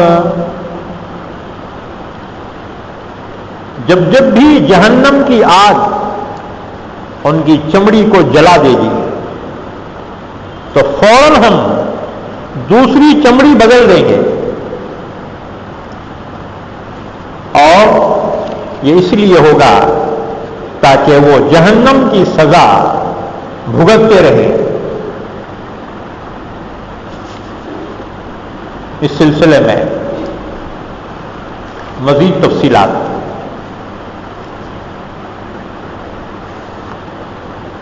حدیث نمبر 1، حضرت معاذ رضی اللہ تعالیٰ عنہ آیت شریفہ کی تفسیر بیان کرتے ہیں کہ جب جب بھی جہنم میں جہنمی کی چمڑی جل جائے گی ہم فوراً دوسری چمڑی بنا دیں گے. حضرت معاذ رضی اللہ تعالیٰ عنہ نے فرمایا جب ان کی کھال جل جائے گی تو اس کو فوراً تبدیل کیا جائے گا. کتنی تیزی سے؟ 1 ساعت میں 100 مرتبہ کھال تبدیل کی جائے گی. جیسے آٹومیٹک رہتا نا معاملہ، جلتی ہی دوسری آ جائے گی، پھر جلے گی، پھر آئے گی، جلے گی، آئے گی. 1 ساعت میں 100 مرتبہ جہنمیوں کی چمڑیاں جلیں گی اور دوسری اس کی جگہ آ جائے گی. اور ایک روایت حضرت حسن بصری رحمۃ اللہ علیہ فرماتے ہیں تاکل النار کل یوم 70,000 مرہ کلما اکلتہم قیل لہم عودوا فیعودون کما کانوا.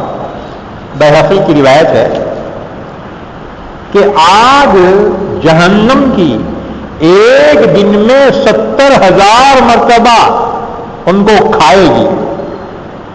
ایک دن میں 70,000 مرتبہ چمڑی جھلس دے گی. جیسے تم جو ہے تندور میں جو آگ تیز ہو، گوشت کا ٹکڑا ڈالو، پھر بول کے کباب بن جاتا ہے، جل جاتا، راکھ ہو جاتا. تو جہنم کی آگ میں جہنمی کی چمڑی اس طرح سے جھلس جائے گی تو فوراً دوسری چمڑی بنا دی جائے گی. تو ایک دن میں 70,000 مرتبہ ان کی چمڑیاں، ان کی کھال جل جائے گی. جب ان کو کھا چکے گی آگ تو ان لوگوں سے کہا جائے گا تم پھر پہلی ہے حالت کی طرف لوٹ آؤ. بس وہ لوٹ جائیں گے اور پھر سے بنیں گے، پھر جلیں گے، بنیں گے، جلیں گے. اس طرح سے ہوتا ہی رہے گا. اللہ نے فرمایا کلما نضجت جلودہم، جب جب بھی ان کی چمڑیاں جھلس جائے گی بدلناہم جلودا غیرہا، تو ہم اس کے علاوہ دوسری چمڑی فوراً اس کو لے آئیں گے. لیذوقوا العذاب، تاکہ وہ عذاب چکھتے رہے. ان اللہ کان عزیزا حکیما، بے شک اللہ غالب ہے، حکمت والا ہے. یعنی اللہ کے عذاب سے کوئی کسی کو بچا نہیں سکتا اور وہ خود بھی اللہ کے عذاب سے بچ نہیں سکتا جس کو اللہ عذاب دینا چاہے.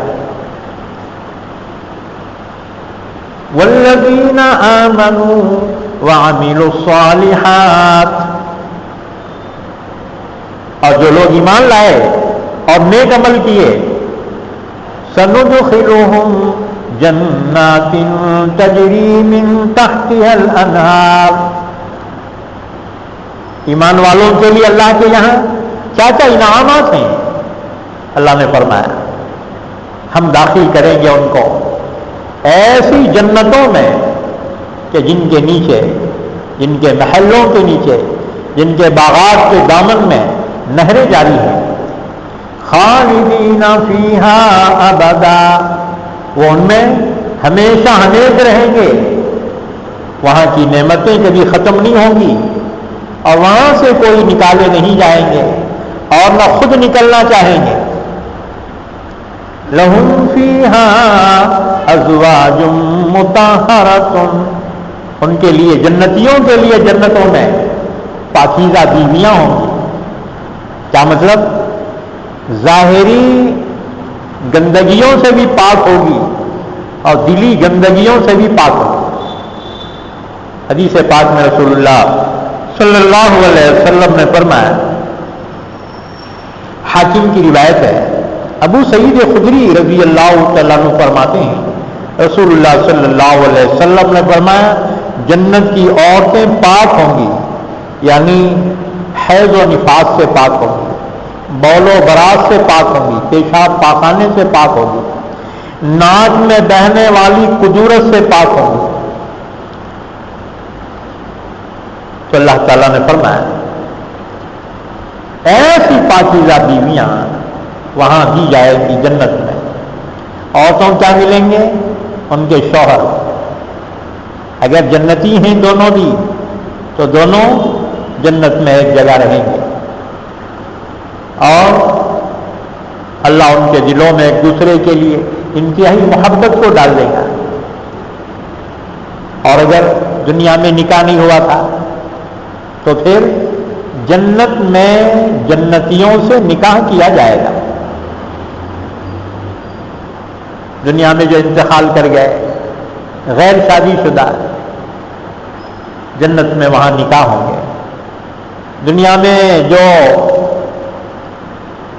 غیر شادی شدہ بچیاں انتقال کر گئیں یا طلاق شدہ انتقال کر گئیں، جنت میں داخل ہو گئی، اللہ تعالیٰ وہاں ان کے نکاح جنتیوں سے فرمائے گا.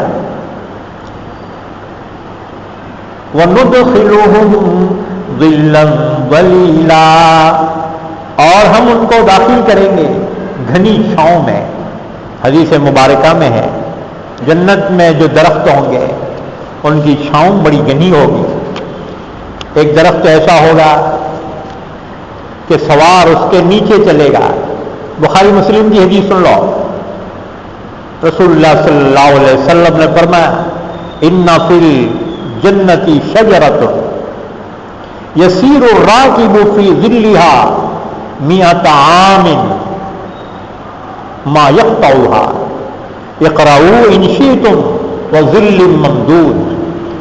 حدیث کا ترجمہ، ابو ہریرہ رضی اللہ تعالیٰ عنہ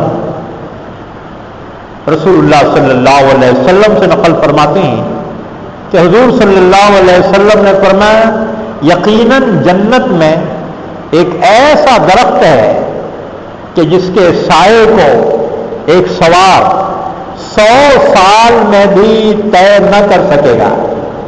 100 سال گھوڑے پہ بیٹھ کے گھوڑا دوڑائے، 100 سال کے بعد بھی اس درخت کی چھاؤں ختم نہیں ہوگی. اب بتاؤ کتنا بڑا درخت ہوگا.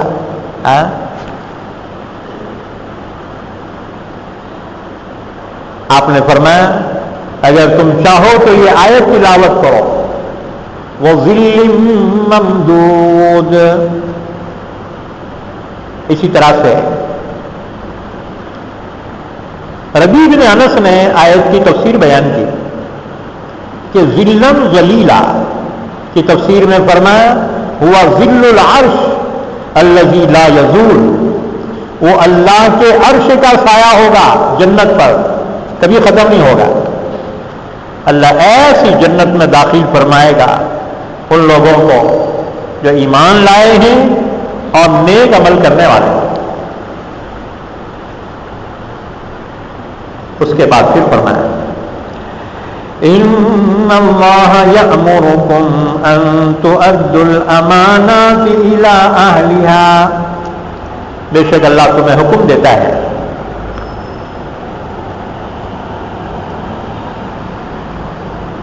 کہ جس کی امانتیں ہیں تم ان تک واپس کر دو، ان تک پہنچا دو امانتیں۔ آیت شریفہ کا شان نزول یہ ہے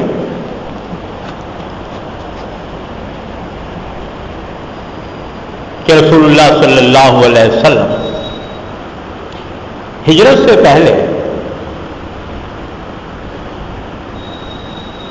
آپ کعبۃ اللہ میں داخل ہو کر نماز پڑھنا چاہتے تھے۔ اس وقت کعبۃ اللہ کی چابیاں عثمان بن طلحہ کے پاس تھی۔ خاندان قریش نے بہت سے عہدے تقسیم کر دیے تھے۔ کعبۃ اللہ کی دربانی عثمان بن طلحہ کے خاندان میں تھی۔ حاجیوں کو پانی پلانا حضرت عباس کے خاندان میں تھا۔ اسی طرح سے سفارت دوسرے ملکوں میں بادشاہ کے پاس جا کر اپنے قوم کے مسائل بیان کرنا، یہ عمر کے خاندان میں تھا۔ عمر کا خاندان سفارت والا خاندان تھا، یعنی وزیر خارجہ ہوتے تھے یہ لوگ عمر کے خاندان کے۔ اسی طرح سے سپہ سالاری ابو سفیان کے خاندان میں تھے۔ تو مکے کے قریش نے خاندانوں میں کچھ جو ہے ذمہ داریاں دی تھی، اعزاز۔ تو کعبۃ اللہ کی دربانی عثمان بن طلحہ کے خاندان میں تھی۔ کعبۃ اللہ کی چابیاں ان کے پاس ہوتی تھی۔ عثمان بن طلحہ کہتے ہیں کہ زمانے جاہلیت میں ہم پیر اور جمعرات کے روز بیت اللہ کو کھولا کرتے تھے اور لوگ اس میں داخل ہونے کی سعادت حاصل کرتے تھے۔ ہجرت سے پہلے ایک روز رسول اللہ صلی اللہ علیہ وسلم اپنے کچھ صحابہ کے ساتھ بیت اللہ میں داخل ہونے کے لیے تشریف لائے۔ اس وقت عثمان بن طلحہ مسلمان نہیں ہوئے تھے، کافر تھے۔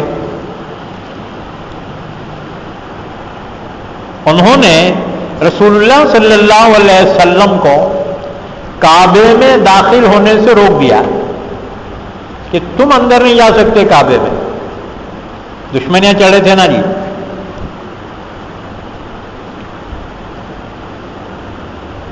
اور ذرا سخت سست کہا۔ رسول اللہ صلی اللہ علیہ وسلم نے بہت ہی بردباری کے ساتھ ان کے سخت کلمات کو برداشت کیا۔ اس کے بعد فرمایا، اے عثمان،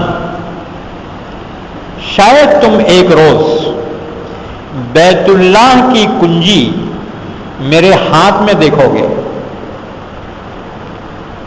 جبکہ مجھے اختیار ہوگا، جس کو چاہوں سپرد کر دوں۔ عثمان بن طلحہ نے کہا، اگر ایسا ہو گیا تو قریش ہلاک اور ذلیل ہو جائے گا، یعنی ایسا ہو ہی نہیں سکتا۔ آپ نے فرمایا نہیں، بلکہ اس وقت قریش آباد اور عزت والے ہو جائیں گے۔ یہ کہتے ہوئے آپ بیت اللہ کے اندر تشریف لے گئے۔ اس کے بعد عثمان بن طلحہ کہتے ہیں، میں نے اپنے دل کو ٹٹولا کہ انہوں جو بول کے گئے ہیں یہ کہاں تک حقیقت ہے۔ تو مجھے یقین سا ہونے لگا کہ آپ نے جو کچھ کہا ہے وہ ایک دن ہو کر رہے گا، کعبے کی چابیاں ان کے ہاتھ میں جائیں گی ایک دن۔ عثمان بن طلحہ کہتے ہیں میں نے اسی وقت مسلمان ہونے کا ارادہ کر لیا، لیکن میں نے اپنے قوم کے تیور دیکھے، قوم کے تیور بدلے ہوئے ہیں، وہ سب کے سب مجھے سخت و سست کہنے لگے، اس لیے میں نے اپنے ارادے کو پورا نہیں کر سکا۔ جب مکہ فتح ہو گیا سن 8 ہجری میں، مکہ فتح ہو گیا تو رسول اللہ صلی اللہ علیہ وسلم نے مجھے بلایا اور بیت اللہ کی کنجی طلب کی، کہ عثمان بیت اللہ کی کنجی لا۔ میں نے پیش کی۔ بعض روایت میں ہے عثمان بن طلحہ کنجی لے کر بیت اللہ کے اوپر چڑھ گئے، چھپ کے اوپر بیٹھے، انہوں چابیاں لیتے میرے ہاتھ سے، کیونکہ اب حضور کا قبضہ ہو گیا تھا مکے پہ، مکے کو فتح کیا تھا آپ نے، اوپر جا کے چڑھ کے بیٹھے۔ حضرت علی دیکھ لیے اور یہ اوپر گیا، حضور سے اجازت طلب کی، علی بھی چڑھے اور زبردستی چابی چھین کر اللہ کے نبی کو دے دی۔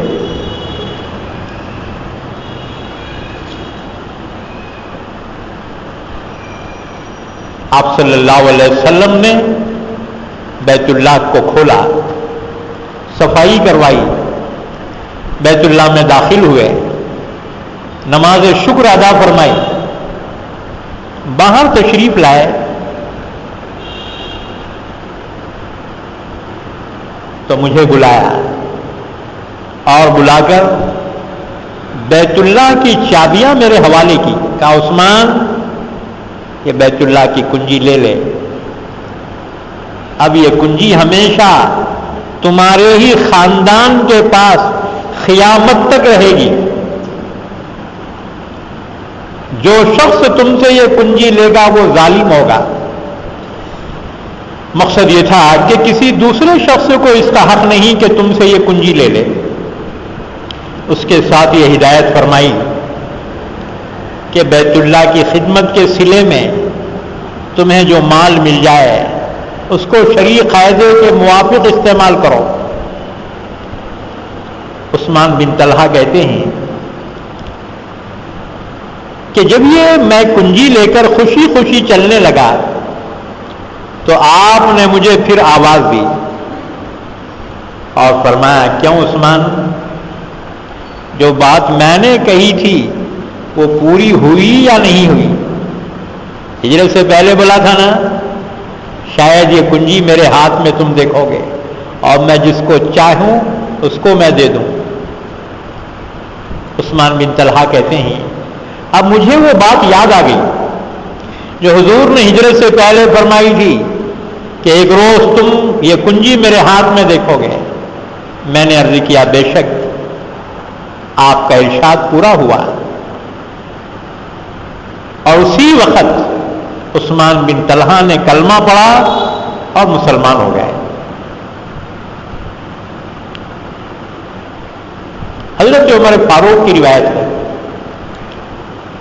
کہ اس روز جب رسول اللہ صلی اللہ علیہ وسلم بیت اللہ سے باہر تشریف لائے تو آپ کی زبان مبارک پر یہ آیت تھی، ان اللہ یأمرکم ان تؤدوا الامانات الی اہلها، بے شک اللہ تمہیں حکم دیتا ہے کہ جس کی امانتیں ہیں اس کو واپس کرو۔ حضرت عمر کہتے ہیں میں نے یہ آیت اس سے پہلے کبھی نہیں سنی تھی۔ ظاہر ہے کہ یہ آیت اسی وقت کعبے کے اندر نازل ہوئی تھی۔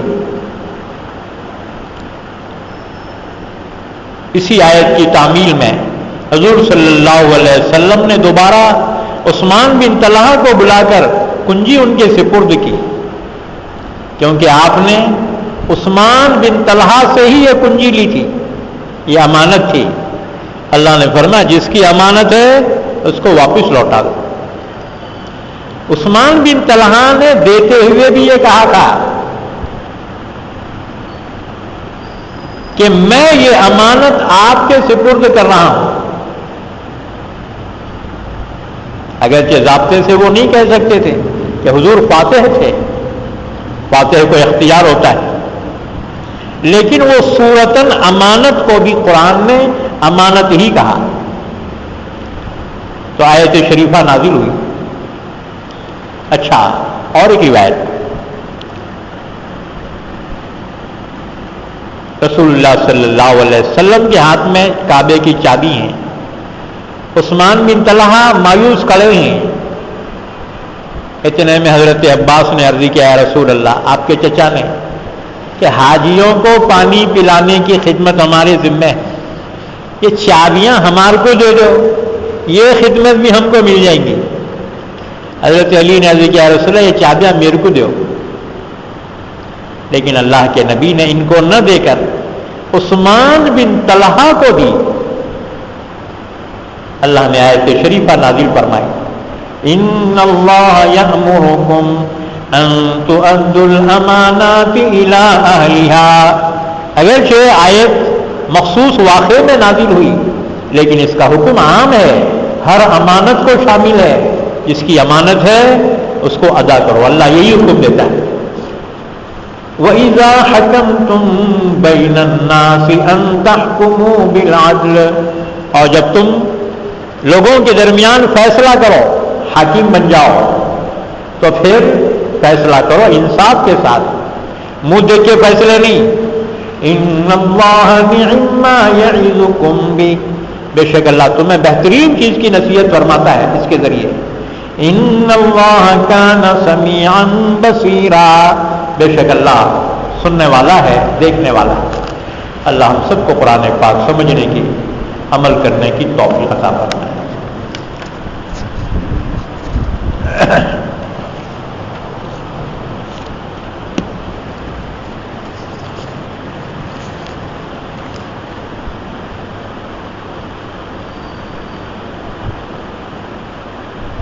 ایک سوال آیا ہے کہ ہم لوگ پورے گھر کی طرف سے ایک بیل کی قربانی کرتے تھے، 7 افراد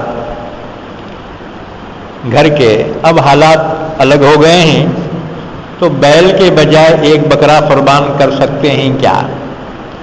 یاد رکھو، بکرا ایک ہی کی طرف سے قربانی ہو سکتی، ایک بکرے میں ایک کی ہو سکتی، اور باقیوں کا مسئلہ رہ گیا۔ اگر استطاعت نہیں ہے تو قربانی واجب نہیں ہے ان پر، جس پر استطاعت ہے اس کے ذمے قربانی واجب ہے، اور بکرے میں صرف ایک ہی کی جانب سے ہو سکتی ہے۔